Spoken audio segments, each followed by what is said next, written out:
یہ تمہیں خفیف سی تکلیف کے سوا کچھ نقصان نہیں پہنچا سکیں گے، اور اگر تم سے لڑیں گے تو پیٹ پھیر کر بھاگ جائیں گے، پھر ان کو مدد بھی کہیں سے نہیں ملے گی۔ یہ جہاں نظر آئیں گے تم دیکھو گے کہ ذلت ان سے چمٹ رہی ہے، بجز اس کے کہ یہ اللہ کی پناہ میں یا مسلمان لوگوں کی پناہ میں آ جائیں۔ اور یہ لوگ اللہ کے غضب میں گرفتار ہیں اور ناداری ان سے لپٹ رہی ہے۔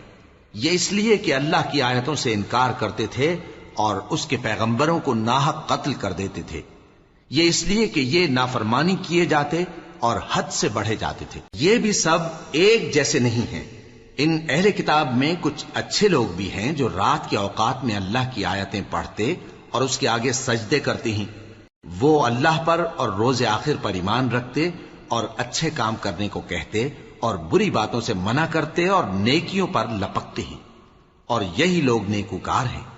اور یہ جس طرح کی نیکی کریں گے اس کی ناقدری نہیں کی جائے گی، اور اللہ پرہیزگاروں کو خوب جانتا ہے۔ جو لوگ کافر ہیں ان کے مال اور اولاد اللہ کے مقابلے میں ان کے ہرگز کام نہ آئیں گے، اور یہ لوگ اہل دوزخ ہیں کہ ہمیشہ اسی میں رہیں گے۔ یہ لوگ جو مال دنیا کی زندگی میں خرچ کرتے ہیں اس کی مثال آندھی کسی ہے جس میں سخت سردی ہو، اور وہ ایسے لوگوں کی کھیتی پر جو اپنے آپ پر ظلم کرتے تھے چلے اور اسے تباہ کر دے۔ اور اللہ نے ان پر کچھ ظلم نہیں کیا، بلکہ یہ خود اپنے اوپر ظلم کر رہے ہیں۔